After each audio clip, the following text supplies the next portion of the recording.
By the way, on the topic of T1, I actually feel like we can collect so many of the narratives you built up the last year and a half for T1, and they just become amplified now, Monty. Because if the premise goes that right now, especially because Jing Dong slipped up and Top's only just playing the top legit teams now, on paper you have to basically say T1's the number one team in the world. Like I know you just did your power rankings, but it's just obvious if you look at all the factors you'd consider. There's no other argument right now. Beyond even the record, stylistically, they are also clearly the best team in the world because you used to say last year, but it was more that they weren't the number one team. It was more like their style was super unique. They've now got players who are playing at a really high individual level and they have styles that no one else can play. And then they've got the whole carrier factor where, like I said, he is just a Jonak of League. And he's not only going to bait all these other supports and these picks and players that they cannot do, but he just has it all. So like when you look at their team right now, like, dude, you can't even hate on Gumayushi anymore. What's there not to like? The team's just fucking straight fire.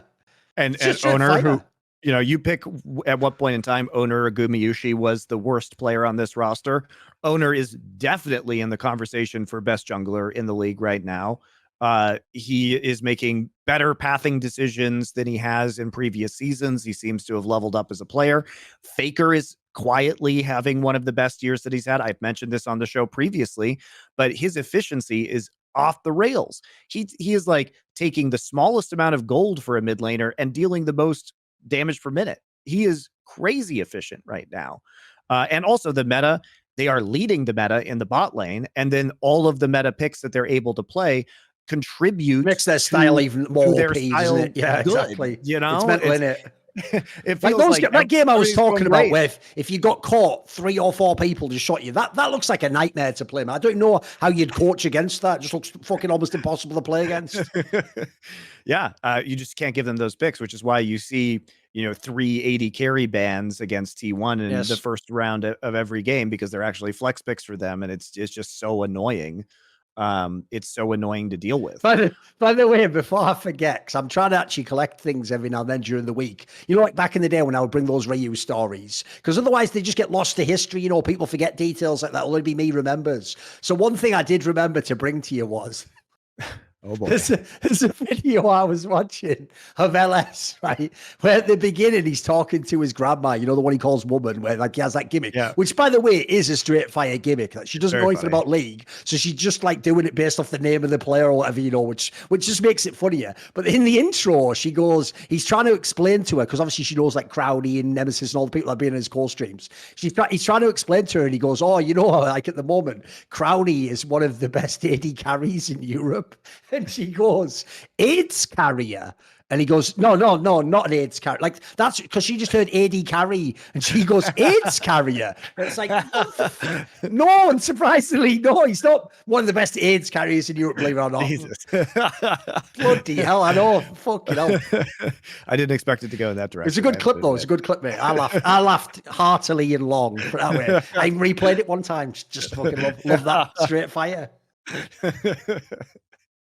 Although technically, I will say, Monty, technically, Bernaman Crowley does play ADC. And in past splits, obviously now we're fine. Yumi was a champion, Monty, that would attach itself to the AD carry. All I'm going to say, Monty, is in some ways, wasn't he one of the best AIDS carriers in Europe in that regard?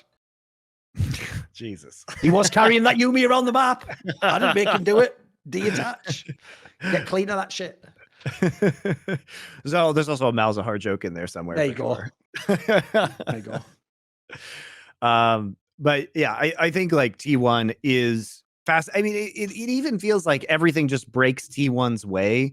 You know, even in the games where Faker's playing Kassadin, it's just like, oh, well, I guess Faker's just going to get a bunch of kills early in the game, and his Kassadin is just going to get hyper accelerated for reasons that both he is good and also the enemy team is making a variety of mistakes.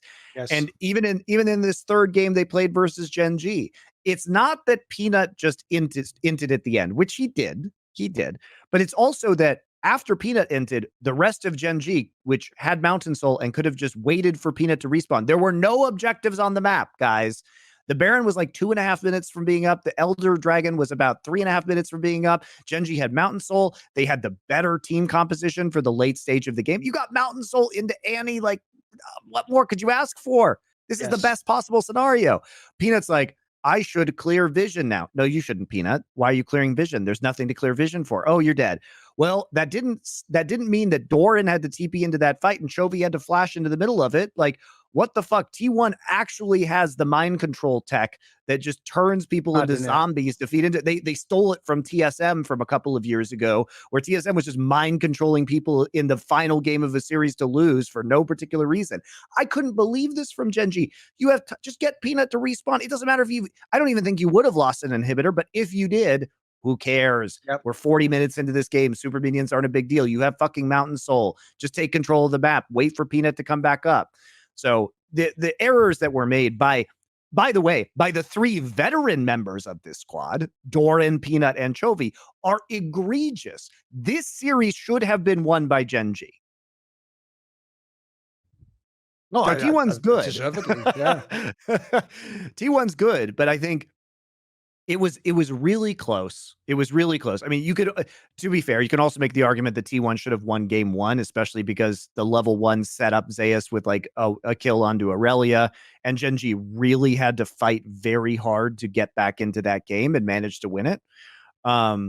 And the second game, I think, was very convincingly in T1's favor, and the third game was very hard fought and close, which makes me very excited for a 5-game series. Which is the whole point. If you've never seen, here's how the script works in WWE, I mean LCK Korea, guys. What happens is T1 always plays a really close series against their true rival, in which they come through in game 3, and you go, oh boy, I can't wait to see that in the final. Spoiler, it never even usually plays out like that in the final. It's like whoever's the better team just stomps the other one, and you don't even get this awesome match. But I agree. Obviously, it was just like I was saying with the Perks game 4 example. Like the joke here is that you just wanted to see game 4, didn't you? Who the fuck? This is a best of 5 series I'd be all in for. To see more cool, funny, interesting clips based on topics from my content, well, subscribe to this channel then, or, you know, be a pleb and don't.